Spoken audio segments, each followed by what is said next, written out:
معزز سامعین و ناظرین، ابھی تک جس نے ہمارا چینل سبسکرائب نہیں کیا سبسکرائب کر لیں اور بیل آئیکن بٹن دبا لیں تاکہ ہمارا ہر آنے والا ویڈیو آپ تک بآسانی پہنچ سکے۔ شکریہ۔ اللهم صل على سيدنا محمد وعلى آل سيدنا محمد واصحاب سيدنا محمد وبارك وسلم علیہ۔ الحمدللہ، ہمارے درس کی آج 7ویں کلاس ہے اور آج کی کلاس میں ہم انشاءاللہ سورۃ الکوثر کے مخارج، قواعد اور ترکیب اور ہجے کے جو جتنے بھی معاملات ہیں وہ درست کرنے کی کوشش کریں گے انشاءاللہ۔ اور میں پہلے بھی کہہ چکا ہوں کہ ان تمام تراکیب کی شکل میں، قواعد کی شکل میں، ہجے کی شکل میں جو بھی چیزیں آپ کے سامنے بیان کی جاتی ہیں ان کا صرف ایک ہی مقصد ہے کہ ہمارا قرآن درست ہو جائے، ہمارے قرآن کے تلفظ درست ہو جائیں، پروناؤنس ٹھیک ہو جائے، حروف کی ادائیگی درست ہو جائے، ٹھیک ہے، اور ہم قرآن کو کما حقہ ایسے ہی پڑھیں جس طرح ہمیں پڑھنے کا حکم دیا گیا ہے۔ اس میں سارے بچے توجہ کے ساتھ، چاہت کے ساتھ، طلب کے ساتھ سیکھنے کی کوشش کریں، ٹھیک ہے۔ اور ہم سب جانتے ہیں کہ ہم نے انشاءاللہ تعالی آنے والے وقت میں دوسروں کو پڑھانا ہے، اور وہی انسان دوسروں کو بھی پڑھا سکتا ہے جس کے اندر خود بھی کچھ پڑھانے کی صلاحیت ہوتی ہے۔ جو خود قابل ہوتا ہے وہی دوسروں کو پڑھا سکتا ہے، ٹھیک ہے جی۔ اسی طریقے سے آپ نے اپنے آپ کو اس طرف متوجہ رکھنا ہے۔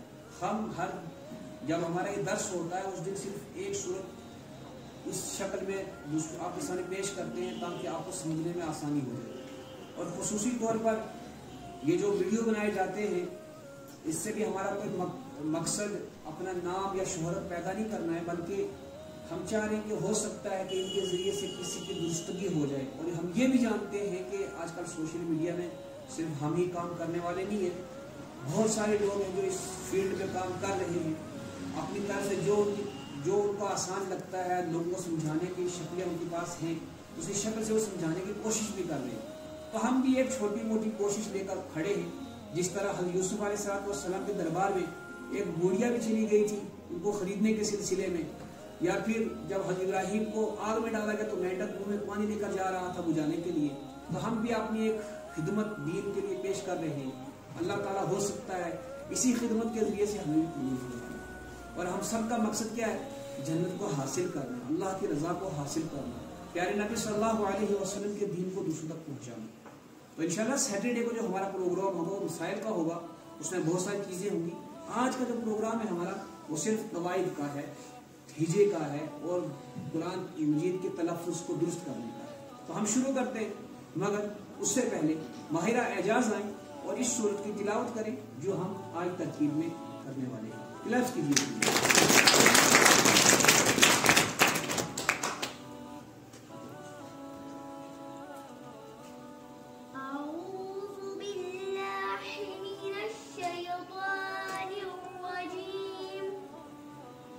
بسم اللہ الرحمن الرحیم انا اعطیناک الکوثر فصل لربک وانحر ان شانئک هو الابتر۔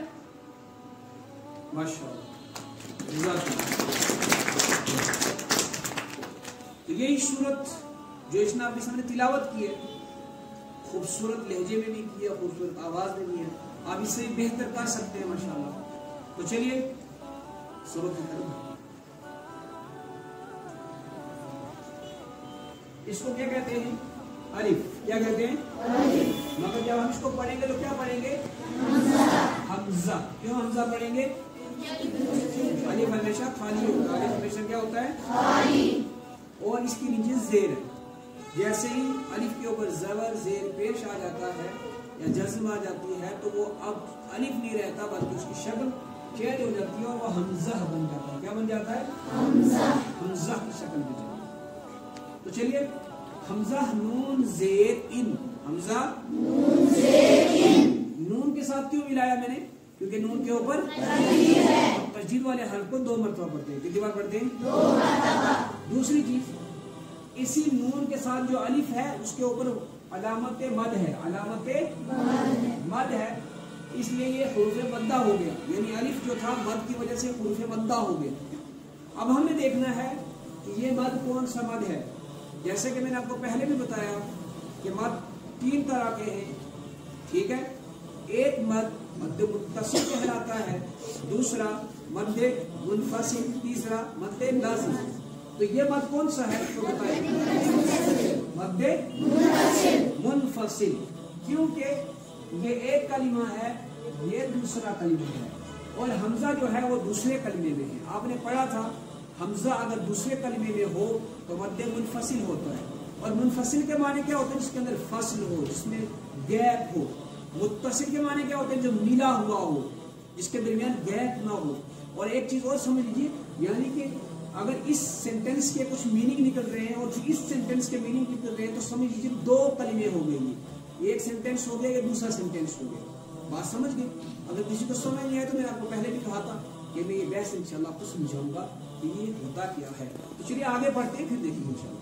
حمزہ نون زیر نون الف مد زبر کیا ہو؟ نون کے اوپر کیا ہے؟ تشدید۔ کیا ہے؟ اور نون مشدد ہو تو کیا ہوتا ہے؟ غنہ ہوتا ہے۔ کیا ہوتا ہے؟ نون اور میم پر تشدید ہو تو کیا ہوتا ہے؟ کیا ہوتا ہے؟ سارے بولیں گے تو کیسے پڑھیں گے؟ پڑھیے۔ اب کھینچا کیوں ہے؟ کیونکہ مد منفصل ہے، اس کا کھینچنا جائز ہے، تو کھینچیے سارے۔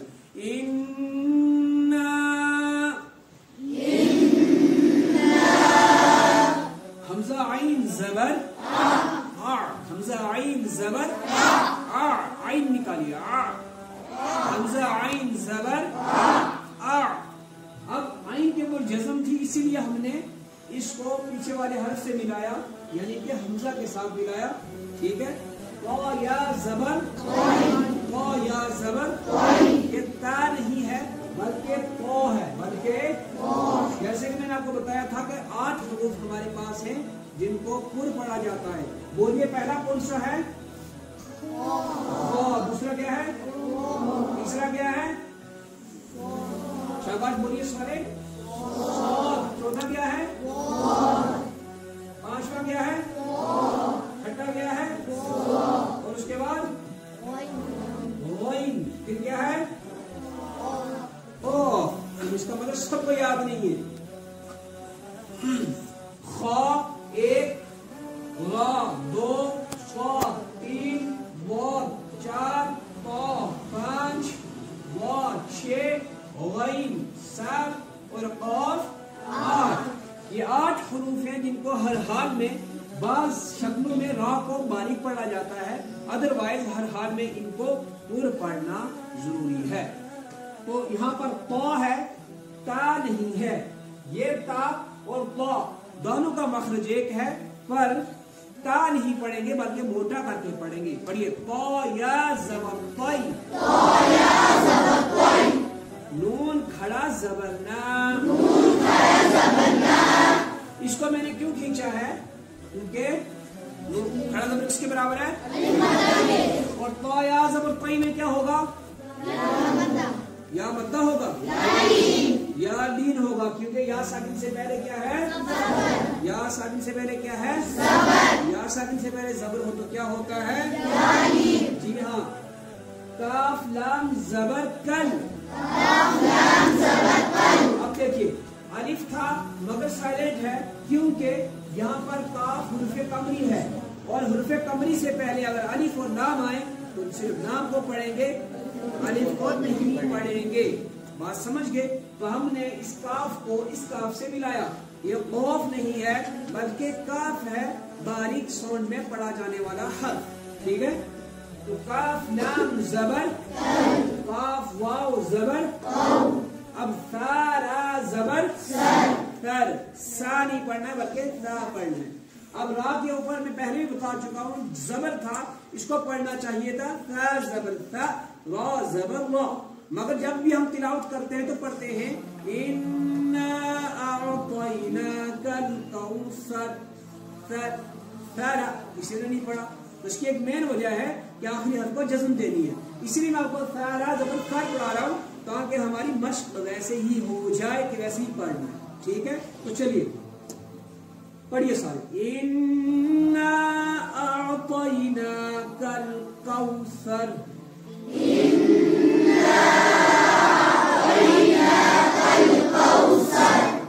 کالکوثر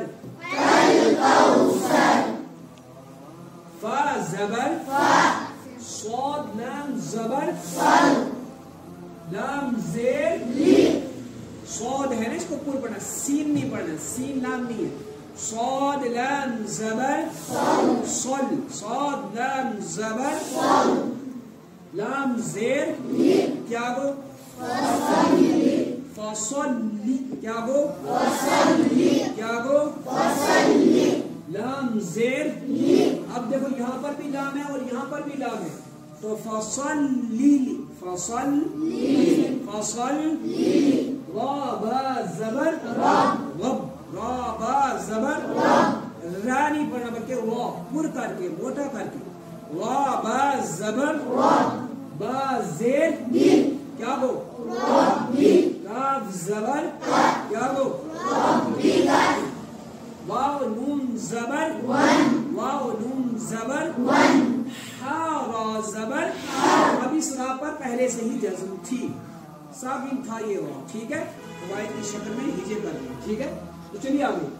فصلی لربک وانحر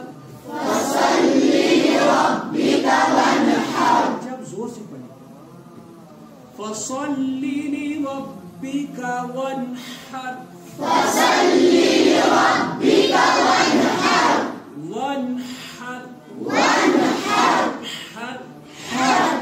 نکالیے سب کے پاس موجود ہے نکالنے کا آنا. فصلی لربک وانحر چلیے حمزہ نون زیر نون زبر کیا ہو اب یہاں پر کیا ہوگا گننا ہوگا. کیوں ہوگا کیونکہ نون کے اوپر ٹھیک ہے پڑھیے شین الف زبر شین الف زبر شاہ میں کیا ہوگا الف سے پہلے زبر ہو تو نون زیر حمزہ زبر کاف زبر کیا گو شانیک کیا گو ان شانیک ہا پیش ہونی ہا پیش واو لام زبر کیا گو. اب دیکھ لیجیے یہاں پر الف سائلنٹ ہے پر وجہ کیا ہے کیونکہ الف جو ہے نا یہ حمزہ الف نہیں بلکہ حمزہ الف حرف قمری نہیں ہے حمزہ حرف قمری ہے. ٹھیک ہے تو یہ حمزہ ہے یہ حرف قمری ہے اور اس سے پہلے الف لام ہے. الف کو ہم نے سائلنٹ کر دیا اور لام کو پڑھا. ٹھیک ہے ہا پیش واو لام زبر کیا گو حمزہ با زبر اب حرف قلقلہ ہے نا با حرف قلقلہ کتنے کون سے جی ہاں اور آپ نے پڑھا تھا جب ان پر جزم ہو تو ان کے مخرج ٹکر کھا کر الگ ہوتے ہیں. پڑھیے حمزہ با زبر اب با کا مخرج ہے نا تو دونوں ہونٹ تری والے جو ہیں یہ مخرج ہے اس کا مخرج بھی پڑھائیں گے انشاءاللہ تعالی. پر فی الحال پڑھ لیجیے ہول اب کیا ہے تارا زبر اصل میں کیا تھا تا زبر تا را پیش رو.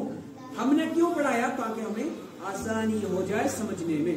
بات سمجھ گئے کہ آخری حرف کو جزم دے کر سانس توڑنی ہے. تو پڑھیے ان شانئک هو الابتر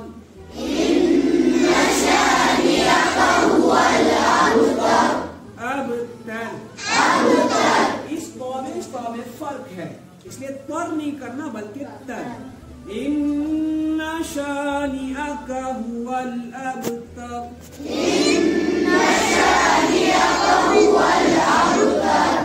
الحمدللہ مجھے امید ہے کہ آپ کو ساری چیزیں اس کی سمجھ آ چکی ہوں. آ گئی سب کو ماشاءاللہ. جب بھی پوچھا جائے کہ سمجھ آ گیا تو آپ کہا کریں الحمدللہ. یہ لفظ اچھا نہیں ہوگا. اس کے لیے کیا ہے الحمدللہ. کیوں؟ اس لیے کہ ہماری سمجھ میں جو چیز بھی بیٹھتی ہے یا سمجھ میں آتی ہے کس کی وجہ سے آتی ہے؟ اللہ کی وجہ سے. کس کی وجہ سے آتی ہے؟ تو پھر ہمیں شکر بھی کس کا ادا کرنا چاہیے؟ تو اس کے لیے کون سا کلمہ استعمال کرنا چاہیے؟ الحمدللہ. ہمیں سمجھ آ گیا. الحمدللہ ہمیں سمجھ آ گیا. اور اگر کچھ کام کرنا ہو تو اس کے لیے کیا کرنا چاہیے؟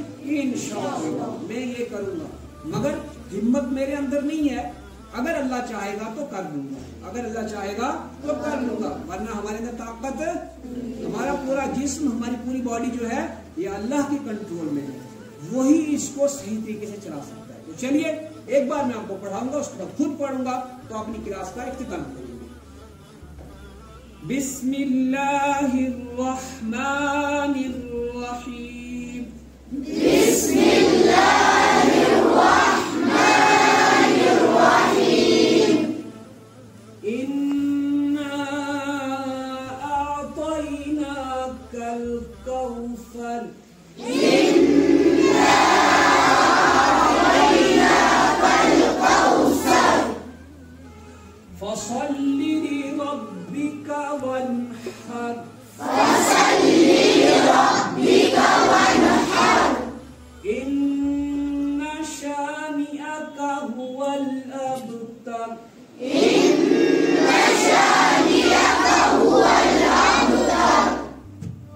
اب میں پڑھتا ہوں، سنتے رہیے خوب. نظر سب یہاں پر ہونی چاہیے.